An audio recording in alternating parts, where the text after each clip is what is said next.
Alright, so in this video we're going to talk about the structure of Ethereum. So in my first video I gave kind of a quick introduction to what Ethereum is, and then in the second video we talked about how you can use it, in other words what smart contracts are. Now in this video I want to give kind of an overview of how it's structured and how it all functions. So what we're going to do is start with a very basic definition of what Ethereum is. Okay, so you could define it in a lot of different ways, but in this case we're going to do it super basically. Okay, all that Ethereum is a set of rules that a bunch of people agree upon. Okay, and in doing so we get this emergent property, which is the Ethereum network. And the Ethereum network you could think of as this decentralized server that you can run programs on.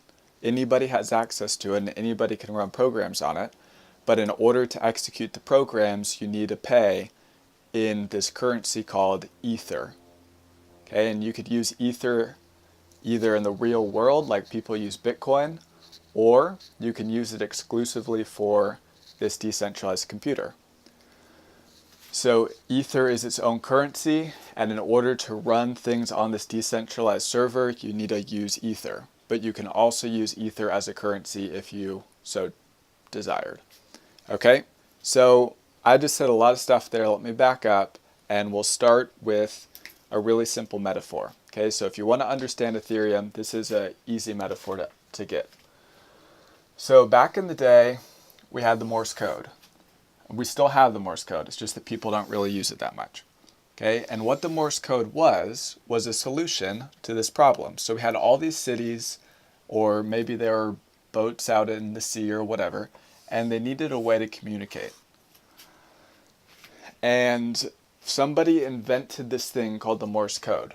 So let's say this is a city and this is another city, and they need to communicate with one another. They have this giant copper wire, and so this person's going to say boop, boop, and this person's going to get the signal and understand that that means hello. Okay? This person can send back a boop boop too to say hello, whatever. Now the Morse code is simply a set of rules that a bunch of people are agreeing upon. And in doing so it allows us to have this network for communication. But nobody owns the Morse code. Okay? It's just a set of rules. It's like a language.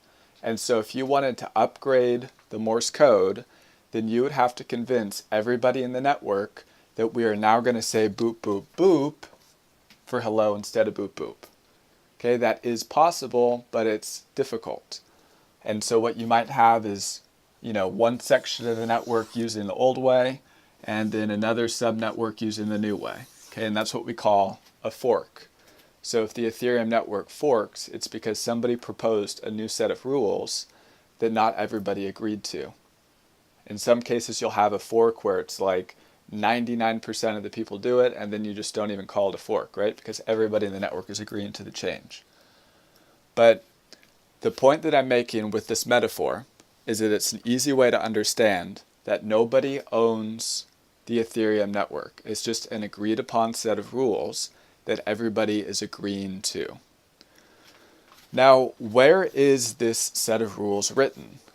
Well, it's continually to evolve, right? It's continuing to evolve, but it was originally written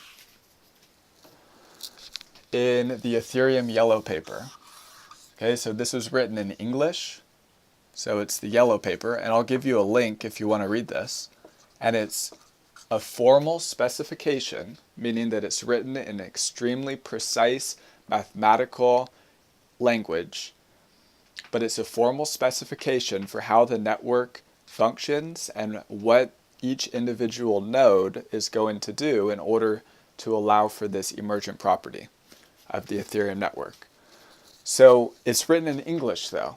And remember, this is for computers. So somebody has to take this formal specification and put it into computer language or computer code.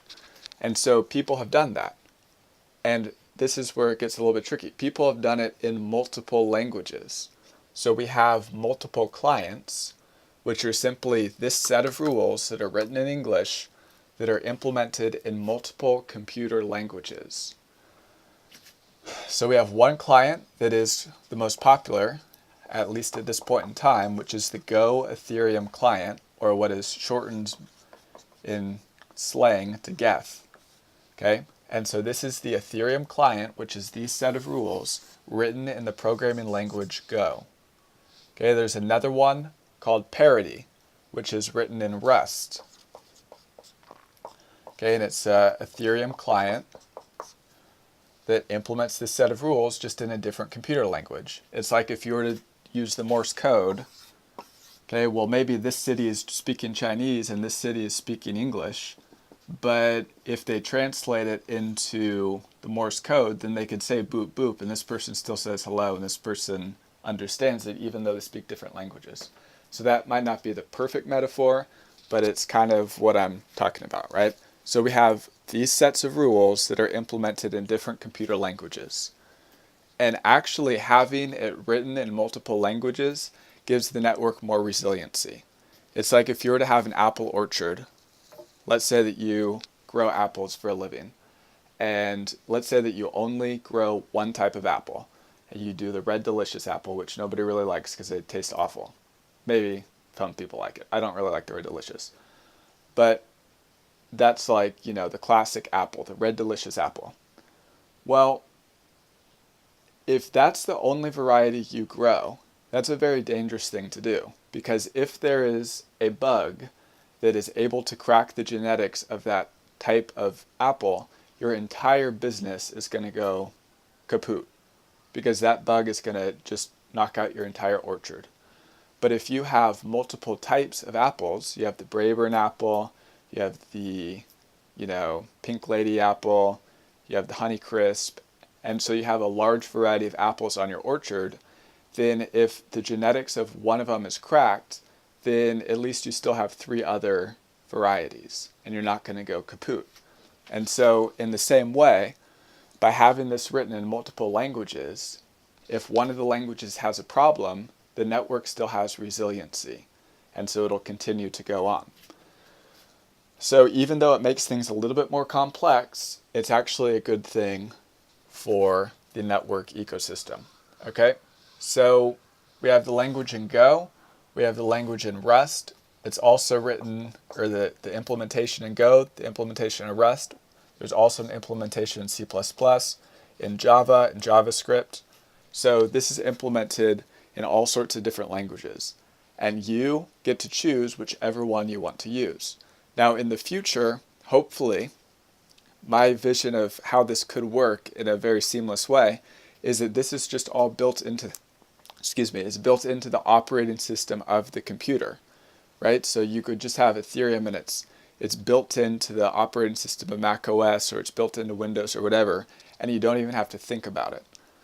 But right now, since it's this new thing, it's basically a background process that you have to run on your computer. So let's talk about how this works.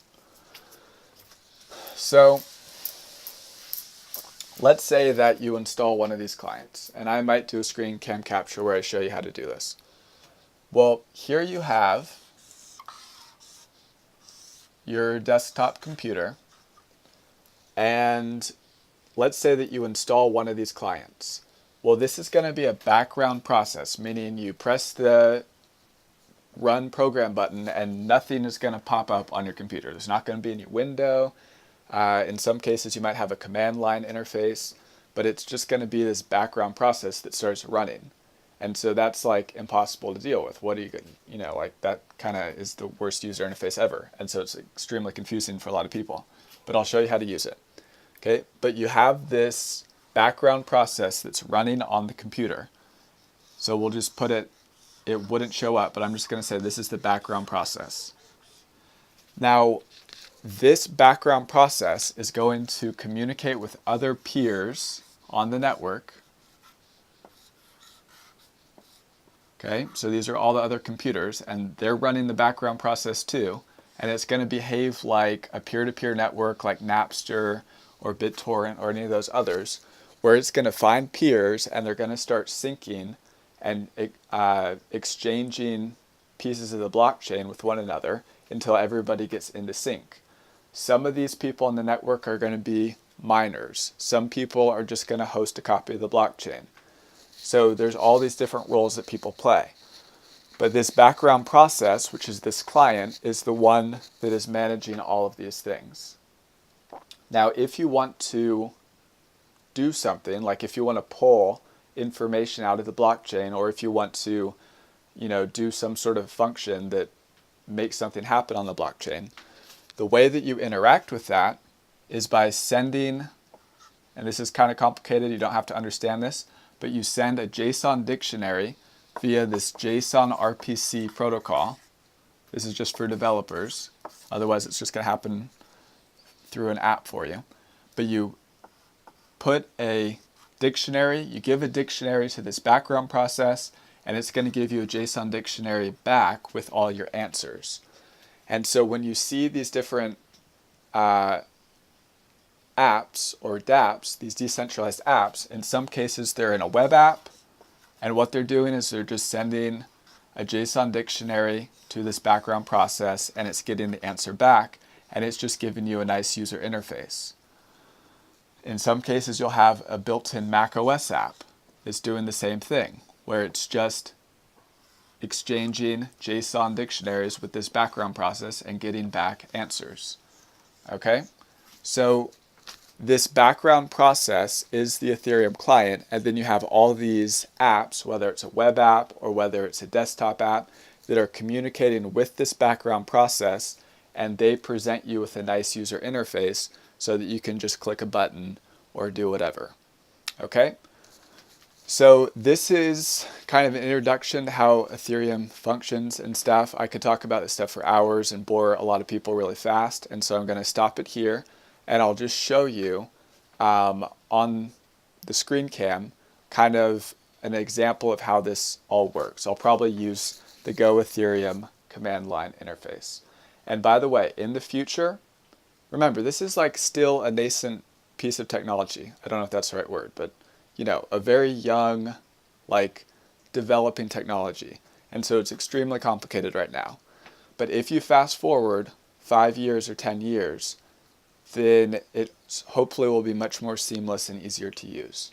Okay, so right now we're just kind of exploring some of these complicated things, but in the future, hopefully this will be much easier to use. Okay, so now I'm going to go ahead and show you how the command line interface works in order to get one of these background processes running. Okay, so let's go ahead and switch. All right, now let's talk about how to install one of these clients. So if I go to the internet and we go to ethereum.org, and then you scroll all the way down to the very bottom, you'll see that there's a link here where you can read the documentation. And I'll do a link to the documentation as well in the bottom of this video. And so here we have all the documentation, and it says Ethereum clients, choosing a client. So as I said here in the first part of this video, all of these are implementations of the protocol that's specified in the yellow paper. Okay, so this yellow paper is a set of rules that a bunch of people agree upon. Okay, and it's extremely precise and it's very rigorous as far as how it's defined. You see it has all of these formulas and stuff like that in order to define how this should operate. Well, you could, if you wanted to, if you were inclined, make your own client in any language that you want, so long as it agrees to all these rules. But people, fortunately for us, have already implemented those rules in these different clients. And so we have the Go Ethereum client, which is written in the computer language called Go. We have the Parity client written in Rust. We have the C++ client, etc.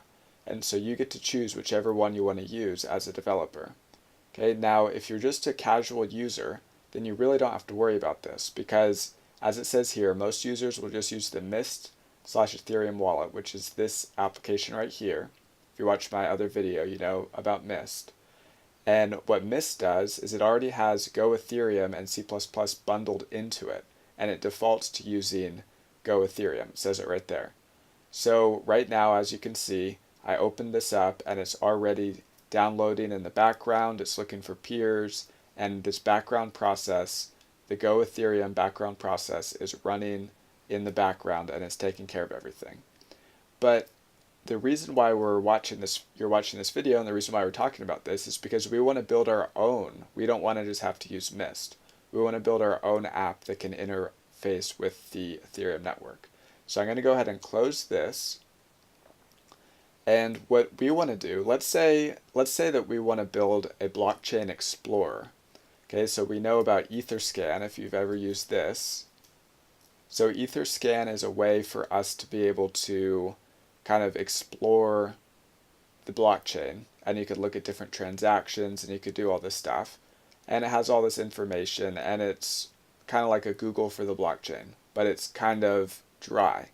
Now, one of the things that I really am inspired by is this kind of data visualization. I love this kind of stuff, right? And so this is all some piece of artwork where it visualized what's happening in some sort of, I don't know exactly what, but let's imagine that we could build an application that could visualize all the transactions that are taking place in Ethereum and all, a blockchain explorer that looks like this, and you could explore it. You can have like this God view of the Ethereum network, okay?